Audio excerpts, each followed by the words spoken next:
So how did you first hear about distributed version control?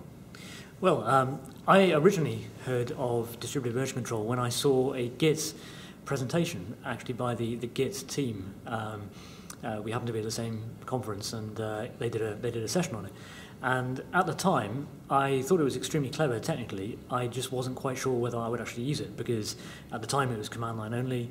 It all seemed a bit more complicated than what I was used to when it came to version control, and I wasn't entirely sure whether or not there was something in there that I would get a benefit from for that extra effort of the complexity.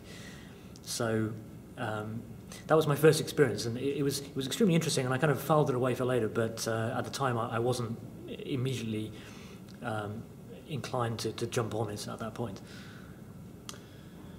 So were you using any kind of version control at that stage? Oh yes, I mean, for the last 17 years or so I've been using version control of various sorts. At that time I was mostly in Subversion, but previously I've used CBS, Alien Brain, even Visual SourceTree, which was not a very good experience. So when did you actually start using DVCS then? I actually started seriously looking into using it in around 2009, which was a couple of years after that presentation that I saw. And the reason was I was running an open source project at the time, quite a large open source project called Ogre. And we were having some issues with managing community patches and contributions, where, especially where there were long-running patches or cases where people in the community wanted to form smaller groups where they would do some experimental work on their own, which they would then polish and then contribute back. And it wasn't very easy to handle that in Subversion, just because you could only really have one line of development per branch at any one time, and integrating patches and merging things that have been running for a long time, especially if the originating revision that they've been based on was quite a while ago, became tricky over time, and Subversion's merging process wasn't always the most reliable of processes to use. So we had certainly been given the impression that Git and Mercurial would be better at that sort of process, so that's why I started investigating.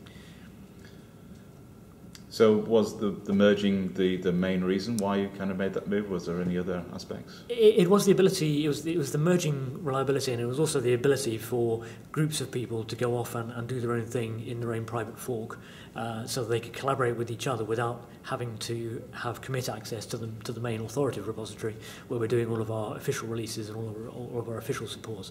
So we had the ability for people to collaborate with each other without ever having to be part of the core team, which was attractive because we were getting an increasing number of people who wanted to do that kind of work and not just work alone on a fairly small short-term patch.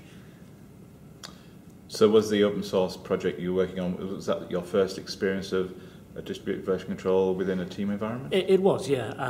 And at the time I really investigated the distributed version control mostly on my own. I took the main open source project and I converted it to both Mercurial and Git, and obviously experimented with that for a while and ran them in parallel just to see how they worked in practice. So at that time I hadn't really committed myself to using them, but I wanted to see how they worked in a large-ish project which had a reasonable number of commits going through it from a reasonable number of people before I decided whether or not it really was better. So you've mentioned a lot of the benefits. Were there any particular challenges you had in adopting this? I guess the main thing was just getting over the initial hurdle of learning how to use it.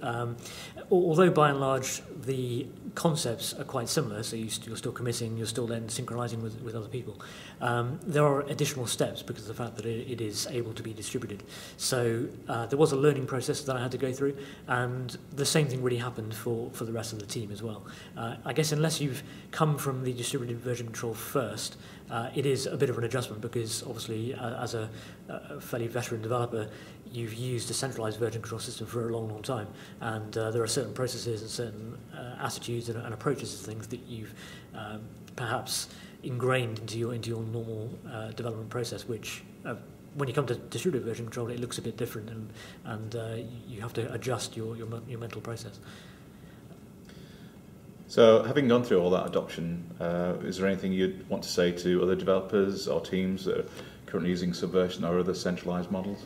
Yeah, I definitely say that converting to a distributed system is absolutely worth it, and not just for open source projects that are large and distributed, because actually the kind of flexibility and the kind of power that it gives you as an individual developer and also within your team, whether that's just because you're being able to commit things very quickly and very reliably, and whether you're allowed, you can search the repository very, very quickly, and also that you can create additional forks of your repository and collaborate with other people on those forks as well.